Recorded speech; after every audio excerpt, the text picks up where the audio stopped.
నమస్తే ఈనాటి వార్తలకు స్వాగతం. ఈ వార్తలు మీకు సమర్పిస్తున్నవారు Shri Ramachandra mark society limited, RTC bus stand ఎదురుగా, శివశంకర్ హాస్పిటల్ ప్రక్కన, జంగారెడ్డిగూడెం. ఈనాటి వార్తల్లోని ముఖ్యాంశాలు. ఉమ్మడి ఉభయ గోదావరి జిల్లాల పట్టభద్రుల ఎమ్మెల్సీగా ఎన్డీఏ కూటమి అభ్యర్థి పేరాబత్తుల రాజశేఖరం భారీ విజయం. గెలుపు పత్రం అందజేసిన ఎన్నికల అధికారి వెట్రిసెల్వి.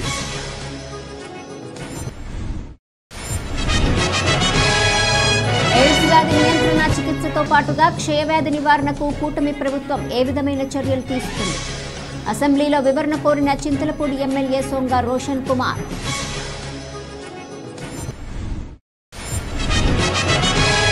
తమ కుమారుడి మొదటి సంపాదనతో వేసవి దాహార్తిని తీర్చే చలివేంద్రాన్ని ఏర్పాటు చేయటం అభినందనీయం. జయబాబు శాంతి దంపతుల సేవను కొనియాడిన ఏఎండిఐ సురేష్.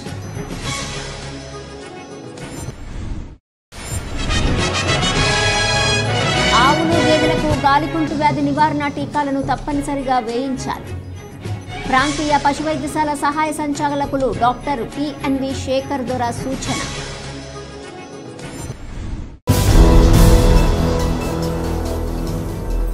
ఉమ్మడి ఉభయ గోదావరి జిల్లాల పట్టభద్రుల నియోజకవర్గ శాసనమండలి సభ్యులుగా ఎన్డీఏ కూటమి అభ్యర్థి పేరాబత్తుల రాజశేఖరం భారీ విజయం సాధించారు. ఈ ఎన్నికల్లో 35 మంది అభ్యర్థులు పోటీ చేయగా తన సమీప అభ్యర్థి అయిన దిడ్ల వీరరాఘవులపై 77,461 ఓట్ల మెజారిటీతో విజయం సాధించారు. ఏలూరులోని సిఆర్ఆర్ ఇంజనీరింగ్ కళాశాలలో ఓట్ల లెక్కింపు పూర్తయిన అనంతరం జిల్లా ఎన్నికల అధికారి కలెక్టర్ కె వెట్రిసెల్వి చేతుల మీదుగా ఆయన గెలుపు పత్రం అందుకున్నారు. ఈ ఎన్నికలకు సంబంధించి ఉమ్మడి పశ్చిమ తూర్పుగోదావరి జిల్లాలో 2,18,902 మంది పట్టభద్రులు ఓటు హక్కును వినియోగించుకున్నారు. ఈ ఓట్లకు సంబంధించి ఏలూరులోని సిఆర్ఆర్ ఇంజనీరింగ్ కళాశాలలో 28 టేబుల్స్ ఏర్పాటు చేసి 8 రౌండ్లలో ఓట్లను లెక్కించారు. ఈ లెక్కింపులో రాజశేఖరం 1,24,702 ఓట్లను సాధించారు. ఆయన తర్వాత స్థానంలో దిడ్ల వీరరాఘవులు 47,241 ఓట్లను సాధించారు. దీంతో రాజశేఖరం విజయం సాధించినట్లు ఎన్నికల అధికారులు ప్రకటించారు. ఈ ప్రకటనతో ఆయనకు ఉమ్మడి తూర్పు పశ్చిమ గోదావరి జిల్లాలకు చెందిన ప్రజాప్రతినిధులు, కూటమి పార్టీల శ్రేణులు అభినందనలు తెలియజేశారు. తన గెలుపుకు సహకరించిన వారికి రాజశేఖరం కృతజ్ఞతలు తెలిపారు.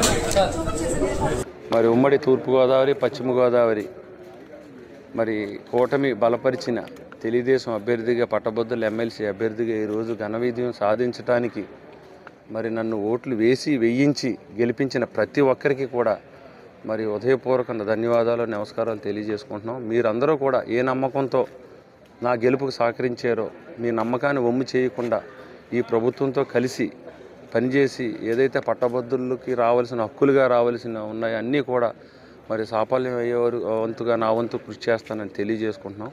ముఖ్యంగా నన్ను అభ్యర్థిగా ప్రకటించిన చంద్రబాబు నాయుడు గారికి, దానికి సహకరించిన పవన్ కళ్యాణ్ గారికి, అలాగే బీజేపీ అధ్యక్షురాలు పురంధేశ్వరి గారికి కూడా ప్రత్యేకమైన ధన్యవాదాలు. నా విజయానికి సహకరించిన ప్రతి ఎమ్మెల్యేకు, ఎంపీకి, మంత్రివర్యులకు, ఇన్ఛార్జ్ మంత్రులకు, అబ్జర్వర్లకు, మరి గ్రామ స్థాయిలో మరి ఏదైతే పాయింట్ ఆఫ్ కాంటాక్ట్గా 30 మందికి ఒక బాధ్యుని పెట్టుకున్న వాళ్ళందరూ కూడా మరి విశేషమైన కృషి చేసిన ప్రతి ఒక్కరికి పేరు పేరున నా విజయానికి సహకరించిన అందరికీ కూడా, అలాగే మీడియా మిత్రులకు కూడా ప్రత్యేకమైన ధన్యవాదాలు, అభినందనలు తెలియజేసుకుంటాను. ప్రజారోగ్యంపై తాను ప్రత్యేక దృష్టి సారించానని చింతలపూడి శాసనసభ్యులు సొంగ రోషన్ కుమార్ మరోసారి రుజువు చేశారు. అసెంబ్లీ సమావేశాలలో ఎయిడ్స్ వ్యాధి నియంత్రణ చికిత్సతో పాటుగా క్షయవ్యాధి నివారణకు కూటమి ప్రభుత్వం ఏ విధమైన చర్యలు తీసుకుంటుందో తెలియజేయాలని రాష్ట్ర ఆరోగ్య శాఖ మంత్రి సత్యకుమార్ యాదవ్ను కోరారు.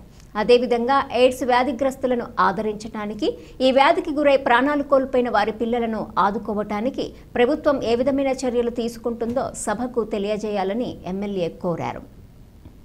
రోషన్ కుమార్ గారు. ధన్యవాదాలు అధ్యక్ష. సో హెచ్ఐవి ఎయిడ్స్ విషయంలో మోస్ట్ కామన్ కమార్బిడిటీ వచ్చేసి టీబీ అండి. సో టీబీ విషయంలో గవర్నమెంట్ ఎటువంటి స్టెప్స్ తీసుకుంటుంది? ఈ యొక్క టీబీ కంప్లైంట్స్ కానివ్వండి, టీబీ ఇనిషియేషన్ కానివ్వండి, అలాగే ఈ కంప్లీషన్ కానివ్వండి, అలాంగ్ విత్ ఏఆర్టీ ట్రీట్మెంట్, అదొక క్వశ్చన్ అండి. సెకండ్ క్వశ్చన్ వచ్చేసి మరి సొసైటీలో హెచ్ఐవి ఎయిడ్స్ విషయంలో మరి చాలా సివియర్ స్టిగ్మా ఉందండి. ముఖ్యంగా గ్రామాల్లో చూస్తే మరి గవర్నమెంట్ ఎలాంటి పబ్లిక్ హెల్త్ మెజర్స్ తీసుకుంటుంది ఈ యొక్క స్టిగ్మాని ప్రివెంట్ చేయడానికి, అలాగే ఈ యొక్క పేషెంట్స్లో కాన్ఫిడెన్స్ని బిల్డ్ చేయడానికి, అలాగే ఒక నార్మల్ లైఫ్ లీడ్ చేయడానికి మరి గవర్నమెంట్ ఎటువంటి స్టెప్స్ తీసుకుంటుందో చెప్పాలని రిక్వెస్ట్ చేస్తున్నాను. అలాగే ముఖ్యంగా చూస్తే హెచ్ఐవి ఎయిడ్స్ పేషెంట్స్లో వైటమిన్ D3 డెఫిషియన్సీ ఎక్కువ ఉంటుంది. మరి ఏఆర్టీ ట్రీట్మెంట్ రెజిమెంట్తో పాటు ఈ డెఫిషియన్సీ ఇంప్రూవ్మెంట్ కూడా ఏమైనా గవర్నమెంట్ ఇంక్లూడ్ చేస్తుందా అది చెప్పాలి. అలాగే మరి ఏఆర్టీ కంప్లైంట్స్ రేట్ ఏపీలో ఎంత ఉంది, అది మీ దగ్గర ఏమన్నా జిల్లాల వారీగా ఉంటే షేర్ చేయాల్సిన రిక్వెస్ట్ చేస్తున్నాను. మరి లాస్ట్ క్వశ్చన్ ఏంటండి, ముఖ్యంగా ఎవరైతే parents both wife and husband AIDS వల్ల చనిపోతారో వాళ్ళ కిడ్స్కి గవర్నమెంట్ సైడ్ నుంచి ఎటువంటి సపోర్ట్ దొరుకుతూ ఉంది, అది కమ్యూనికేషన్ ఎలా క్యాస్కేట్ చేస్తున్నారో చెప్పాల్సిందిగా మీ ద్వారా మంత్రి గారిని రిక్వెస్ట్ చేస్తున్నాను. Thank you. తమ కుమారుడి మొదటి సంపాదనతో ప్రజల దాహార్తిని తీర్చేందుకు చలివేంద్రాన్ని ఏర్పాటు చేసిన జయబాబు శాంతి దంపతులను ప్రతి తల్లి తండ్రి ఆదర్శంగా తీసుకోవాలని Jangareddygudem assistant motor vehicle inspector Suresh తెలిపారు. జంగారెడ్డిగూడెం పట్టణంలోని నిర్మలా హాస్పిటల్ సమీపంలో జయబాబు శాంతి దంపతుల ఆధ్వర్యంలో చలివేంద్రాన్ని ఏర్పాటు చేశారు. ఈ చలివేంద్రాన్ని మంగళవారం సిటీ కేబుల్ ఎండీ పాలపర్తి శ్రీనివాస్తో కలిసి ఏఎంవిఐ సురేష్ ప్రారంభించారు. ఈ సందర్భంగా ఆయన మాట్లాడుతూ జయబాబు శాంతి దంపతుల కుమారుడు గ్లాన్స్ గ్లోమీకి ఇటీవలే ఉద్యోగం వచ్చిందన్నారు. అతని మొదటి జీతంతో ప్రజల దాహార్తిని తీర్చేందుకు చలివేంద్రం ఏర్పాటు చేయటం అభినందనీయమన్నారు. వేసవి ఉష్ణోగ్రతలు తగ్గే వరకు రోజుకో శీతల పానీయాన్ని ప్రజలకు అందజేసే విధంగా చలివేంద్రం ఏర్పాటు చేసిన జయబాబు శాంతి దంపతులను ప్రతి ఒక్కరూ ఆదర్శంగా తీసుకోవాలని సూచించారు. ఈ కార్యక్రమంలో పంతగాని కమల, నాగూర్బి తదితరులు పాల్గొన్నారు. జయబాబు గారు చాలా మంచి ఉద్దేశంతో ఈ చలివేంద్రాన్ని ఏర్పాటు చేయడం జరిగింది. సహజంగా చలివేంద్రం అంటే అందరూ మంచినీళ్ళు పెడతా ఉంటాం, కానీ ఇక్కడ వస్తే చూస్తే ఈ సబ్జా గింజలతో మంచి డ్రింక్స్, అలాగే మజ్జిగ, హైజెనిక్గా నిజంగా చాలా ఇది ఒక కమర్షియల్ లాగా అనిపించింది. ఎనీహౌ ఇంత మంచి కార్యక్రమాన్ని చేపట్టినందుకు జయబాబు గారికి మనస్ఫూర్తిగా శుభాకాంక్షలు తెలుపుతూ వాళ్ళు తప్పకుండా ఇదే దాన్ని ఇంతటితో కాకుండా కంటిన్యూ చేయాలని కోరుకుంటూ, అలాగే నాతో పాటు వచ్చిన మన సిటీ కేబుల్ ఎండి శ్రీనివాస్ గారికి కూడా అభినందనలు తెలుపుకుంటూ.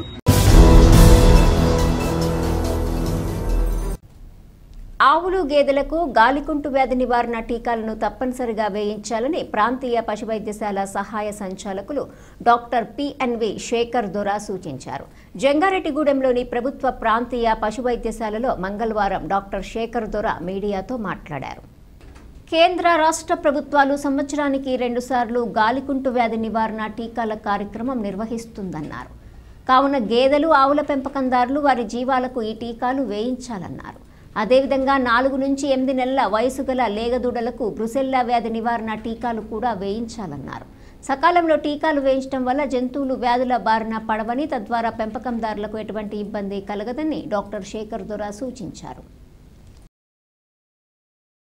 దేశం మొత్తం మీద కూడాను గాలికుంటు వ్యాధి నివారణ టీకాలు వేయడం జరుగుతోందండి. ఈ గాలికుంటు వ్యాధి తెల్ల పశువులు అయినటువంటి ఆవు జాతి పశువులు మరియు నల్లజాతి పశువులు అయినటువంటి గేదెల్లోని ఈ టీకాలు వేయడం జరుగుతుంది. అసలు ఈ గాలికుంటు వ్యాధి అంటే ఏంటి? ఈ గాలికుంటు వ్యాధి వైరస్ వలన వస్తుందండి.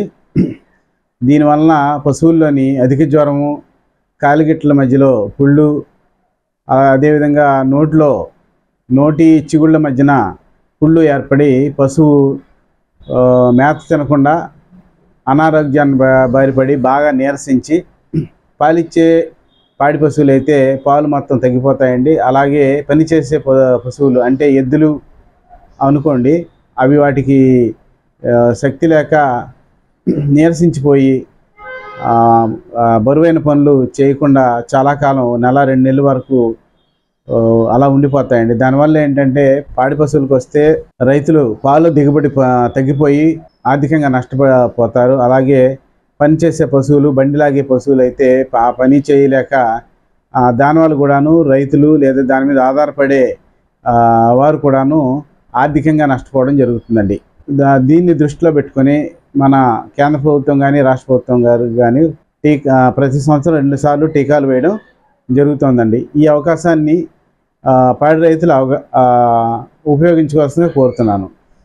అదేవిధంగా దీంతోపాటు ఈ టీకాతో పాటు లేగదూడలైనటువంటి 4 నుండి 8 నెలల మధ్య వయసు ఉన్న దూడలకి బ్రుసెల్లా వ్యాధి టీకాలు వేయడం జరుగుతుందండి.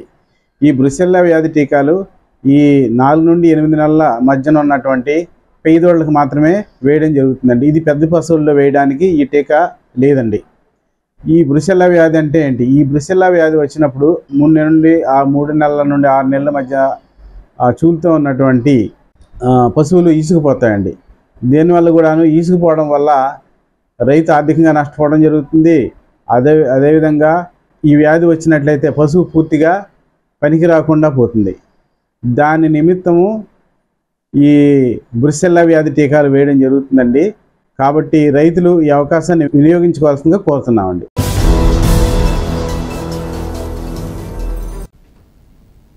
జంగారెడ్డిగూడెం మండలం గురువాయగూడెం గ్రామంలోని శ్రీ మధ్య ఆంజనేయ స్వామి ఆలయంలో జరిగే ప్రత్యేక పూజా కార్యక్రమాలలో భక్తులు పాల్గొని స్వామివారిని దర్శించుకోవాలని ఆలయ ప్రతినిధులు కోరారు. మంగళవారం స్వామివారికి ప్రీతికరమైన రోజు కావడంతో ఆలయం వద్దకు భక్తులు పోటెత్తారు. తెల్లవారుజాము నుంచే స్వామివారికి ప్రత్యేక పూజలు జరిపారు. భక్తులు ఆలయం చుట్టూ ప్రదక్షిణలు చేసి మొక్కుబళ్లు చెల్లించుకొని స్వామివారిని దర్శించుకొని తీర్థ ప్రసాదాలు స్వీకరించారు. ఈ సందర్భంగా ఆలయ ప్రతినిధులు మాట్లాడుతూ మధ్య ఆంజనేయ స్వామి ఆలయంలో ప్రతి శనివారం స్వామివారికి పంచామృతాలతో అభిషేకం జరుపుతున్నామన్నారు. అదేవిధంగా స్వామివారి జన్మ నక్షత్రమైన పూర్వభద్ర నక్షత్రం పురస్కరించుకొని సువర్చల హనుమత్ కళ్యాణం జరుపుతున్నామన్నారు. కావున ఈ పూజలలో భక్తులు పాల్గొని స్వామివారిని దర్శించుకోవాలని కోరారు. ఈ కార్యక్రమంలో ఆలయ కార్యనిర్వహణాధికారిని ఆర్వి చందన, సూపరింటెండెంట్లు జవ్వాది కృష్ణ, కురగంటి రంగారావు తదితరులు పాల్గొన్నారు.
ఇప్పుడు ఒక చిన్న విరామం తీసుకుందాం, చూస్తూనే ఉండండి. Sriramachandra mark society limited, Jangareddygudem. గత 20 ఏళ్లుగా ఖాతాదారుల అవసరాలలో నమ్మకమైన నేస్తంగా నిలబడి అప్లాండ్ ఏరియాలో దిగ్విజయంగా నడపబడుతున్న సంస్థ శ్రీరామచంద్ర. దశాబ్దాల కాలంగా నమ్మకానికి, విశ్వసనీయతకు మారుపేరుగా నిలిచి ఖాతాదారుల సొమ్ముకు పూర్తి భద్రత కల్పిస్తోంది మీ శ్రీరామచంద్ర. మీ డిపాజిట్లపై అత్యధిక వడ్డీ రేట్లు, డిపాజిట్ కాలపరిమితి 15 రోజుల నుండి 29 రోజుల వరకు, సాలుకు వడ్డీ రేట్లు 6% వడ్డీ, 30 రోజుల నుండి 179 రోజుల వరకు 9% వడ్డీ, 180 రోజుల నుండి 1 సంవత్సరం లోపు 10% వడ్డీ, 1 సంవత్సరం నుండి 3 సంవత్సరాల లోపు 11% వడ్డీ, 3 సంవత్సరాల పైన 12% వడ్డీ, 6 సంవత్సరాల 40 రోజులకు సొమ్ము రెట్టింపు 12% వడ్డీ, 1 సంవత్సరం పైబడిన డిపాజిట్లపై నెలవారీ వడ్డీ 9% వడ్డీ, 3 సంవత్సరాల పైన 12%, 6 సంవత్సరాల 40 రోజులకు మీ సొమ్ము రెట్టింపు. ప్రీమెచ్యూరిటీ డిపాజిట్ల క్యాన్సిలేషన్, రికరింగ్ డిపాజిట్, సురక్ష డైలీ డిపాజిట్ సౌకర్యం కలదు. Savings account, current account, locker సదుపాయం కలదు. బంగారు ఆభరణాలపై రుణ సదుపాయం కలదు. చిన్న వ్యాపారస్తులకు లోన్ సౌకర్యం కలదు. సక్రమమైన మార్గంలో సంపాదన ఎంత ముఖ్యమో సరియైన సంస్థలో పొదుపు చేయడం అంతే ముఖ్యం. వివరాలకు సంప్రదించండి. Sriramachandra mark society limited, RTC bus stand ఎదురుగా, శివశంకర్ హాస్పిటల్ ప్రక్కన, జంగారెడ్డిగూడెం. ఫోన్ నంబర్స్ 08821225885 మరియు 9491711922. సిల్వర్ ఓక్స్ ఇంటర్నేషనల్ స్కూల్ గత 23 సంవత్సరాలుగా birds and blossoms educational society ద్వారా విశేషమైన విద్యను అందించి తద్వారా ఎందరో విద్యార్థులను ఐఐటిఎన్స్ గా, ఎన్ఐఐటిఎన్స్ గా, డాక్టర్స్ గా అవ్వటానికి పాఠశాల దశలో పునాది వేయబడింది. ఈ సంవత్సరంలో ఐఐఎంస్ గా జంగారెడ్డిగూడెం చరిత్రను తిరగ రాసిన ఘనత మన యూసీ మ్యాథ్స్ విద్యార్థులకు దక్కినది. ఈ సంవత్సరం ఒక్క అడుగు ముందుకు వేస్తూ విద్యార్థులకు అంతర్జాతీయ స్థాయి విద్యా ప్రమాణాలతో అందించే దిశగా సిల్వర్ ఓక్స్ ఇంటర్నేషనల్ స్కూల్ ను స్థాపిస్తున్నారు. 35 సంవత్సరాల అనుభవం కలిగిన షెంఫోర్డ్ ఫ్యూచరిస్టిక్ స్కూల్ యొక్క సౌజన్యంతో ఇంటర్నేషనల్ స్కూల్ ను నిర్మించుచున్నారు. సంప్రదించండి. Silver oaks international school near Hyundai showroom, Aswaraopeta road, Jangareddygudem. తిరిగి మరలా వార్తల్లోకి స్వాగతం.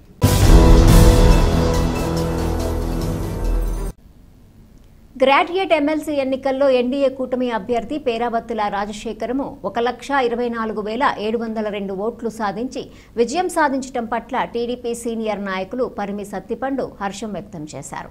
77,461 ఓట్ల తేడాతో విజయం సాధించడానికి సహకరించిన గ్రాడ్యుయేట్లకు సత్తిపండు కృతజ్ఞతలు తెలిపారు. ఈ సందర్భంగా కూటమి ప్రభుత్వం అధికారంలోకి రాగానే విద్యాశాఖ మంత్రి నారా లోకేష్ మెగా డిఎస్సీ ప్రకటించి టెట్ నిర్వహించారని తెలిపారు. నిరుద్యోగులకు ఊరటగా ఈ నెలలో మెగా డిఎస్సీ ప్రకటిస్తానని లోకేష్ ప్రకటించడం పట్ల అభినందనీయమన్నారు. గ్రాడ్యుయేట్ సోదరీమణులందరికీ కూడా నమస్కారాలు. మరి మొన్న జరిగిన పట్టభద్రుల ఎమ్మెల్సీ ఎలక్షన్లో ఉభయ గోదావరి జిల్లాల గ్రాడ్యుయేట్ సోదరీమణులందరూ కూడా బ్రహ్మాండమైన తీర్పునిచ్చారు. మరి కూటమి ప్రభుత్వానికి బ్రహ్మరథం పట్టారు. అంటే ఒక విజ్ఞత కలిగిన వాళ్ళు వేసిన ఓటు ఇది. అట్లాగే ఈ ఓట్లు ఎలక్షన్ టైంలో గడిచిన 20 రోజుల నుంచి నిజంగా మన కూటమి ప్రభుత్వంలో తెలుగుదేశం, జనసేన, బీజేపీ పార్టీలు కార్యకర్తలు అవనివ్వండి, బూత్ లీడర్లు అవనివ్వండి, బూత్ కన్వీనర్లు అవనివ్వండి, ఏజెంట్లు అవనివ్వండి, నిజంగా మన జంగారెడ్డి మండలంలో ఎంత కష్టపడ్డారో నేను కళ్ళారా చూశాను. వారితో పాటు నేను కూడా ప్రయాణం చేశాను. మరి ఈ కష్టానికి ఫలితంగా మన జంగారెడ్డి పట్టణం అవనివ్వండి, చింతలపూడి కాన్స్టిట్యున్సీ అవనివ్వండి, 2 జిల్లాల రిజల్ట్స్ అవనివ్వండి, ఎంతో బాగా మనకి ప్రజలు బ్రహ్మరథం పట్టారు. ఈ కష్టపడిన మన పార్టీ నాయకులందరికీ కూడా నేను పేరు పేరున ధన్యవాదాలు తెలియజేసుకుంటాను. అదేవిధంగా మరి ఈ విధంగా మంచి తీర్పు ఇచ్చారంటే ప్రజలు మన కూటమి ప్రభుత్వం కూడా వారికి రుణపడి ఉండాలి. రేపు అందుకనే మన లోకేష్ బాబు గారు విద్యాశాఖలో డిఎస్సి అతి త్వరలో డిఎస్సి తీయబోతున్నారు. అదేవిధంగా ఉద్యోగం లేనటువంటి గ్రాడ్యుయేట్స్ అందరికీ కూడా మనం ఉద్యోగ భృతి కల్పించడానికి చంద్రబాబు నాయుడు గారు నిన్న బడ్జెట్లో ప్రవేశపెట్టారు. ఇక మిగతా విషయాలన్నింటిలో కూడా మనం అందరం కూడా ఆ పట్టభద్రులందరికీ రుణపడి ఉంటాం. వారి పనులు అవనివ్వండి, వారికి ఏ విధమైన సహాయ సహకారాలు కావాలన్నా మన పార్టీ తరఫున మనందరం అందించాలి. మరి ముఖ్యంగా నేను ఇక్కడ తెలియజేసుకునేది ఏంటంటే నిజంగా 25 రోజుల నుంచి 35 రోజులు ఎంతో కష్టపడినటువంటి మన తెలుగుదేశం, జనసేన, బీజేపీ నాయకులందరికీ మరొక్కసారి, ఎందుకంటే ఎంత కష్టపడ్డామో చూసాం. అదేవిధంగా ఈ కష్టానికి ముఖ్యంగా మూలస్తంభం మనకి మన ఎమ్మెల్యే సొంగ రోషన్ కుమార్ గారు. ప్రతిరోజు ఆయన నిత్యం కాన్ఫరెన్స్ కాల్ అవనివ్వండి, ఇంచుమించుగా జంగారెడ్డిలో 5-6 మీటింగులు నా పర్యవేక్షణలో ఇక్కడ నిర్వహించాము. ఎమ్మెల్సీ ఎలక్షన్లో మేమందరం కూడా నాయకులందరూ కలిసి, నేను ముఖ్యంగా మరి ఆ ఎలక్షన్ ప్రతిరోజు ఆయన నిత్యం ఎమ్మెల్సీ గారి ఎలక్షన్కి, ఆయన ఎలక్షన్కి ఎంత కష్టపడ్డారో అంత కష్టపడి పనిచేశారు. అలాగే 2-3 పర్యాయాలు ఈ మన ఎంపీ గారు పుట్ట మహేష్ కుమార్ యాదవ్ గారు కూడా వచ్చి ఈ ఎమ్మెల్సీ ఓట్లలో కష్టపడి ఏమైనా సరే మనం మంచి మెజార్టీ తేవాలన్నారు. అదేవిధంగా పోలింగ్ కూడా మనం 66% జంగారెడ్డి మండలం తీసుకొచ్చాం. అది చాలా గొప్ప విషయం, మనందరం గర్వించదగ్గ విషయం. ఆ విషయంలో కూడా మొన్న ఆ ఆఖరి రోజున పోలింగ్ అయిన రోజున అందరం కూడా ఆ రోజే మనం విజయం తథ్యం అనుకున్నాం. అట్లాగే ఇంత మెజారిటీ వస్తుందని ఊహించాం, కానీ ఇంత మెజారిటీ వద్దనుకోలేదు. మంచి మెజారిటీ ఇచ్చిన పట్టభద్రుల సోదర సోదరీమణులందరికీ కూడా మరొకసారి ధన్యవాదాలు తెలియజేసుకుంటూ, ఈ ఏడాది 10వ తరగతి పబ్లిక్ పరీక్షలో విద్యార్థులు 100% ఉత్తీర్ణత సాధించే విధంగా తర్ఫీదిస్తున్నామని జంగారెడ్డిగూడెం మండల విద్యాశాఖ అధికారి బి రాముడు తెలిపారు. 10వ తరగతి పబ్లిక్ పరీక్షలు సమీపిస్తున్న నేపథ్యంలో ఎంఈఓ రాముడు మీడియాతో మాట్లాడారు. మార్చి 17వ తేదీ నుంచి 30వ తేదీ వరకు 10వ తరగతి పబ్లిక్ పరీక్షలు జరగనున్నాయన్నారు. మండలంలో సుమారు 3000 మంది విద్యార్థులు ఈ పరీక్షలు రాయనున్నట్లు తెలిపారు. వీరి కోసం 8 పరీక్షా కేంద్రాలను ఏర్పాటు చేయనున్నామన్నారు. ఇప్పటికే ప్రభుత్వ పాఠశాలలో 100 రోజుల స్టడీ యాక్షన్ ప్లాన్ను అమలు చేశామన్నారు. సి-డి గ్రేడ్ విద్యార్థుల కోసం విజయకేతనం పేరుతో ప్రత్యేక స్టడీ మెటీరియల్ అందించామన్నారు. 100% ఉత్తీర్ణత సాధించే దిశగా తాము తర్ఫీదు ఇచ్చామన్నారు. కాబట్టి విద్యార్థులు కష్టపడి చదివి పరీక్షల్లో ఉత్తమ ప్రతిభ కనబర్చి మెరుగైన ఫలితాలు సాధించాలని ఎంఈఓ రాముడు ఆకాంక్షించారు. మరి ఈ విద్యా సంవత్సరంలో 2024-25 విద్యా సంవత్సరం సంబంధించి 10వ తరగతి విద్యార్థులకు ఆల్రెడీ ఎగ్జామినేషన్ టైం టేబుల్ మార్చి 17 నుంచి 30 వరకు ఎగ్జామ్స్ జరుగుతాయని అనౌన్స్ చేయడం కూడా జరిగింది. దానికి అనుగుణంగా విద్యార్థులందరూ ప్రిపేర్ అవుతున్నారని భావిస్తున్నాం. మరి మండలంలోని మొత్తం విద్యార్థులు ప్రైవేటు గవర్నమెంట్ పాఠశాలకు సంబంధించి మొత్తం 3000 మంది విద్యార్థులు పరీక్షలు రాయబోతున్నారు. అట్లాగే మరి జంగారెడ్డి మండలంలోని 8 సెంటర్లు మరి ఎగ్జామినేషన్ సంబంధించి కూడా మరి అలాట్ చేయడం జరిగింది. కాబట్టి ప్రతి ఒక్క విద్యార్థి మరి విద్యా సంవత్సరం అంతట్లోనూ మరి కష్టపడి చదివారు. అట్లాగే మరి వాళ్ళు అందరూ కూడా పాస్ అవ్వాల్సిన బాధ్యతలు కూడా ఉన్నాయి. దానికి గాను మరి గవర్నమెంట్ ప్రభుత్వ పాఠశాలలో చదువుతున్న విద్యార్థులకి 100 రోజులు కార్యక్రమం స్టడీ ప్లాన్ యాక్షన్ ప్లాన్ కూడా నిర్వహించడం జరిగింది. ఆల్రెడీ సంక్రాంతి సెలవులకు ముందుగానే ఈ ప్లాన్ ఇంప్లిమెంటేషన్ జరుగుతూ ఉంది. దానికి తోడు సి-డి గ్రేడ్ పిల్లలకి ప్రత్యేకంగా మరి విజయకేతనం అనేది మరి జిల్లా స్థాయిలో నుంచి తయారు చేసి ప్రతి స్టూడెంట్కి కూడా ఇవ్వడం జరిగింది. కాబట్టి దాని ముఖ్య ఉద్దేశం ఏంటంటే సి-డి గ్రేడ్లో ఉన్న పిల్లలు కూడా కంపల్సరీగా పాస్ అవ్వడానికి అనువుగా ఉండే సులభ పద్ధతిలో తయారు చేసిన మెటీరియల్ అది. వాటన్నిటిని కూడా చదువుకొని ప్రతి విద్యార్థి మరి పాస్ అవ్వాలని మరి విద్యా సంవత్సరంలో ఈ మండలంకి సంబంధించి ప్రతి పాఠశాలకు కూడా 100% ఉత్తీర్ణత సాధించేటట్లుగా మరి ఉపాధ్యాయులు, ప్రధాన ఉపాధ్యాయులు అట్లాగే 100 డేస్ యాక్షన్ ప్లాన్ కూడా ఇంప్లిమెంట్ చేస్తూ ప్రతి ఒక్కరు కూడా ఉత్తీర్ణత చెంది మరి తదుపరి ఉన్నత తరగతుల్లోకి జాయిన్ అయ్యేటట్టుగా ప్లాన్ ఆఫ్ యాక్షన్ చేయవలసిందిగా ప్రతి ఒక్కరికి తెలియపరుస్తూ మరి విద్యార్థులకి ఆల్ ద బెస్ట్ తెలియపరుస్తూ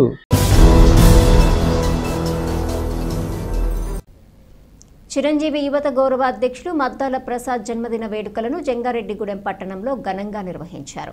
చిరంజీవి యువత వారధి ట్రస్ట్ ఆధ్వర్యంలో పట్టణంలోని ఇందిరానగర్ కాలనీ శ్రీ అభయాంజనేయ స్వామి ఆలయం వద్ద జరిగిన ఈ వేడుకల్లో పలువురు ప్రముఖులు పాల్గొన్నారు. ప్రముఖులు సన్నిహితుల సమక్షంలో మద్దాల ప్రసాద్ తన పుట్టినరోజు కేక్ను కట్ చేశారు. ఈ సందర్భంగా ఆయనకు వివిధ రూపాల్లో పుట్టినరోజు శుభాకాంక్షలు తెలియజేశారు. అదేవిధంగా పూలమాలలు, శాల్వాలతో సత్కరించారు. ఈ కార్యక్రమంలో మున్సిపల్ కౌన్సిలర్ వలవల తాతాజీ, చింతల నాని, ఉక్కుర్తి సీతారాం, పీసుపాటి రామలక్ష్మి, పాములపర్తి శ్రీను, రొక్కం ఆదినారాయణ, మద్దిపాటి శ్రీను, పెదవేగి రాంబాబు, షేక్ మస్తాన్ తదితరులు పాల్గొన్నారు.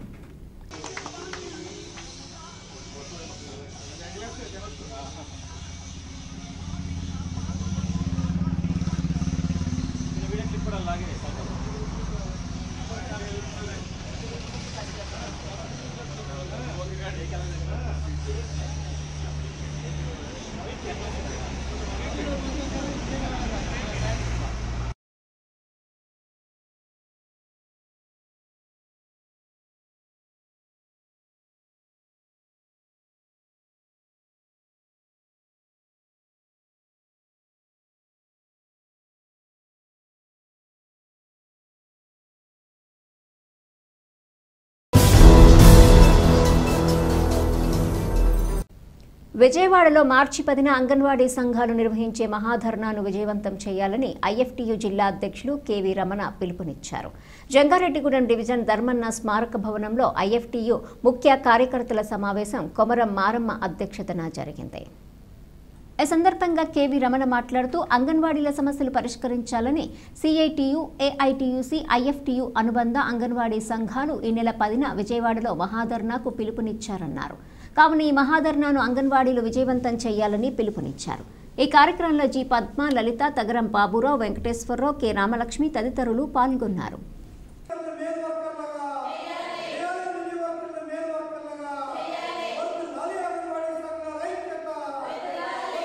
పదవ తారీఖున రాష్ట్ర వ్యాప్తంగా ఉన్న సిఐటియు, ఏఐటియుసి, ఐఎఫ్టీయూ అనుబంధ అంగన్వాడీ సంఘాలు చలో విజయవాడకి ధర్నాకి పిలుపునిచ్చినాయి. ఈ ధర్నా జయప్రదం చేయాలని చెప్పి రాష్ట్రంలో ఉన్నటువంటి అంగన్వాడీ వర్కర్లకి, ఆయాలకి, మినీ వర్కర్లకి విజ్ఞప్తి చేస్తున్నాం. ఎందుకంటే గత సంవత్సరం వైఎస్ జగన్మోహన్ రెడ్డి అధికారంలో ఉన్నప్పుడు వారి న్యాయమైన సమస్యల పరిష్కారం చేయాలని చెప్పి సుదీర్ఘకాలం 42 రోజుల పాటు రాష్ట్ర వ్యాప్తంగా పెద్ద ఎత్తున సమ్మె చేశారు. ఆ సమ్మె చేస్తున్న కాలంలో ఇప్పుడున్న అధికారంలో ఉన్నటువంటి వారు హామీ ఇచ్చారు, మేము అధికారంలోకి వస్తే అంగన్వాడీలకి వేతనాలు పెంచుతామని, ప్రభుత్వ ఉద్యోగులు గుర్తిస్తామని, మినీ అంగన్వాడీలు మెయిన్ అంగన్వాడీగా చేస్తామని, రిటైర్మెంట్ బెనిఫిట్ కల్పిస్తామని చెప్పి అనేక రకాల హామీలు ఇచ్చారు. హామీలు ఇచ్చిన తర్వాత అధికారంలోకి వచ్చి 9 నెలలు కావస్తున్నప్పటికీ ఏ ఒక్క హామీని కూడా ఈ రోజుకి నెరవేర్చలేదు. ఇటీవల కాలంలో ఈ 3 అంగన్వాడీ సంఘాలు అయితే విజయవాడ వెళ్ళి అమరావతిలో అక్కడ ఉన్నటువంటి సంబంధిత మినిస్టర్లని, అధికారులని కలవడం జరిగింది. మేము రేపు చర్చలు ఏర్పాటు చేస్తామని చెప్పి హామీ ఇవ్వడమే కానీ చర్చలు ఏర్పాటు చేయకుండా తాత్కాలికంగా కాలం గడిపిస్తున్నారు. దీన్ని మేము వ్యతిరేకిస్తున్నాం. వారు ఏదైతే మాకు హామీ ఇచ్చారో ఆ హామీని నెరవేర్చాలని, ప్రధానంగా అంగన్వాడీలందరినీ ప్రభుత్వ ఉద్యోగులు గుర్తించాలి, వారి వేతనాలు పెంచాలి. మినీ అంగన్వాడీలు ఎవరైతే ఉన్నారో, ముఖ్యంగా ఏజెన్సీ ప్రాంతంలో మినీ అంగన్వాడీలు ఎక్కువ మంది ఉన్నారు. వారు సరుకులు తీసుకురావాలంటే కొండ కోణంలో రవాణా సౌకర్యం లేని ప్రాంతాల్లో కోడిగుడ్లు కానీ, బియ్యం కానీ, ఇతర పిల్లలకి ఇచ్చే పౌష్టికాహారాలు కానీ నెత్తి మీద పెట్టి మోసుకెళ్ళవలసినటువంటి పరిస్థితులు ఉన్నాయి. అటువంటి మినీ అంగన్వాడీలకి తక్కువ వేతనం ఇస్తున్నారు. మెయిన్ అంగన్వాడీగా జీతం పెంచాలని చెప్పి మేము ఏదైతే డిమాండ్ ఉన్నాయో ఆ డిమాండ్ నెరవేర్చాలని చెప్పి ఈ మన మహాధర్నాకు పిలిపించింది. అంతర్జాతీయ మార్కెట్ ధర ప్రకారం కోకో గింజలను కొనుగోలు చేయాలని ఆంధ్రప్రదేశ్ రైతు సంఘం జిల్లా కార్యదర్శి కె శ్రీనివాస్ డిమాండ్ చేశారు. ఏలూరు అన్నె భవనంలో శ్రీనివాస్ మాట్లాడుతూ ఈ నెల 6వ తేదీన ఉదయం 10 గంటలకు కోకో రైతుల సమస్యలపై చెలో ఏలూరు కలెక్టరేట్ ధర్నా నిర్వహిస్తున్నామన్నారు. కావున అన్ని గ్రామాల నుండి కోకో రైతులు ఏలూరు తరలి రావాలని విజ్ఞప్తి చేశారు. అంతర్జాతీయ మార్కెట్లో కిలో కోకో గింజలకు 900 ధర ఉన్నా ఆ ప్రకారం రైతుల నుండి కోకో గింజలు కొనుగోలు చేయడం లేదన్నారు. ప్రస్తుతం కిలో గింజలకు 500 నుండి 650 మాత్రమే ధర ఇవ్వడం వల్ల కోకో రైతులు నష్టపోతున్నారని ఆవేదన వ్యక్తం చేశారు. అంతర్జాతీయ మార్కెట్ ధర ప్రకారం కోకో గింజలు కొనుగోలు చేసి రైతులను ఆదుకోవాలని కోరారు. ఈ సమావేశంలో కోకో రైతు సంఘం నాయకులు పానుగంటి అచ్యుతరామయ్య తదితరులు పాల్గొన్నారు. ఈ నెల 6వ తారీఖున అనగా ఎల్లుండి కోకో రైతుల సమస్యల మీద కలెక్టరేట్ వద్ద నిరసన కార్యక్రమం, ధర్నా కార్యక్రమం జరుగుతూ ఉన్నది. ప్రధానంగా కోకో గింజలకి ఇవాళ అంతర్జాతీయ మార్కెట్ ప్రకారం ధర ఇవ్వడం లేదు. ఇవాళ కంపెనీలు సిండికేట్గా మారి ధర తగ్గించేయడం వల్ల కోకో రైతులు ఇబ్బంది పడుతూ ఉన్నారు. ఒకవైపు కౌలు రేట్లు పెరిగాయి, ఉత్పత్తి ఖర్చు పెరిగింది. ఈ నేపథ్యంలో అంతర్జాతీయ మార్కెట్ ధర ప్రకారం ఈరోజు ఏదైతే కిలోకి 900 రూపాయల ధర ఉన్నదో ఆ ధర వస్తేనే కోకో రైతులు గట్టెక్కే పరిస్థితి ఉంటుంది. కాబట్టి ఇవాళ కోకో రైతుల దగ్గర గింజలు కొనుగోలు చేయకపోవడం వల్ల రైతుల వద్దే కోకో గింజలు నిల్వ ఉండిపోయిన పరిస్థితి ఉన్నది. కాబట్టి ఈ నేపథ్యంలో కోకో గింజలు కొనుగోలు చేయకుండా కంపెనీలు సిండికేట్గా మారి రైతాంగాన్ని ఇబ్బంది పెడుతున్న ఈ పరిస్థితుల్లో ప్రభుత్వం, ఉద్యాన శాఖ అధికారులు వెంటనే జోక్యం చేసుకుని రైతుల వద్ద ఉన్న కోకో గింజలు వెంటనే కొనుగోలు చేయాలని చెప్పేసి కోరడం కోసమే రేపు 6వ తారీఖున ఉదయం 10 గంటలకి కలెక్టరేట్ వద్ద ధర్నా కార్యక్రమం నిర్వహిస్తా ఉన్నాం. కలెక్టర్ గారికి రాయబార కార్యక్రమం నిర్వహించి కలెక్టర్ గారికి ఒక వినతి పత్రాన్ని కూడా అందించే దానికోసం కూడా ఈ రకమైన కార్యక్రమాన్ని నిర్వహిస్తా ఉన్నాం. కాబట్టి జిల్లాలోని అన్ని ప్రాంతాల నుండి, అన్ని గ్రామాల నుండి కోకో రైతులు పెద్ద సంఖ్యలో రేపు 6వ తారీఖు ఉదయం 10 గంటలకి ఏలూరు కలెక్టరేట్ కార్యాలయం వద్దకు రావాల్సిందిగా కోకో రైతులందరికీ కూడా విజ్ఞప్తి చేస్తా ఉన్నాం.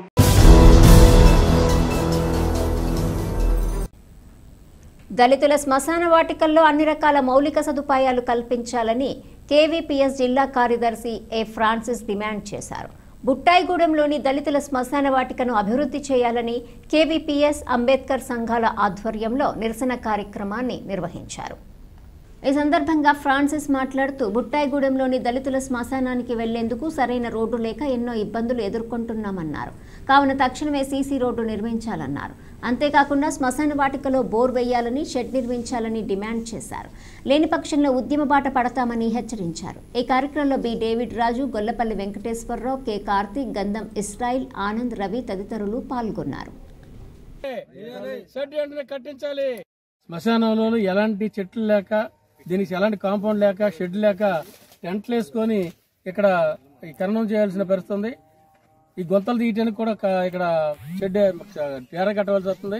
చాలా ఇబ్బందికరంగా ఉంది. ఇమీడియట్ గా కూటమి ప్రభుత్వం పరిశీలన చేసి ఇమీడియట్ గా చుట్టూ కాను చెట్లు వేయాలని, ఇంటిగా షెడ్ నిర్మించాలి, ఇక్కడ బోర్ వేయాలని చెప్పి మా ప్రజా సంఘాలు తెలియజేస్తాము. వార్తలు ముగించే ముందు ముఖ్యాంశాలు మరొకసారి. ఉమ్మడి ఉభయ గోదావరి జిల్లాల పట్టభద్రుల ఎమ్మెల్సీగా ఎన్డీఏ కూటమి అభ్యర్థి పేరాబత్తుల రాజశేఖరం భారీ విజయం. గెలుపు పత్రం అందజేసిన ఎన్నికల అధికారి వెట్రి సెల్వి.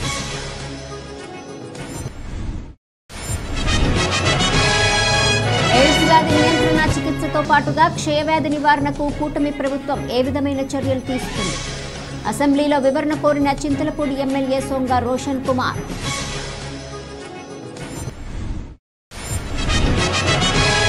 తమ కుమారుడి మొదటి సంపాదనతో వేసవి దాహార్తిని తీర్చే చలివేంద్రాన్ని ఏర్పాటు చేయటం అభినందనీయం. జయబాబు, శాంతి దంపతుల సేవను కొనియాడిన ఏఎంవిఐ సురేష్.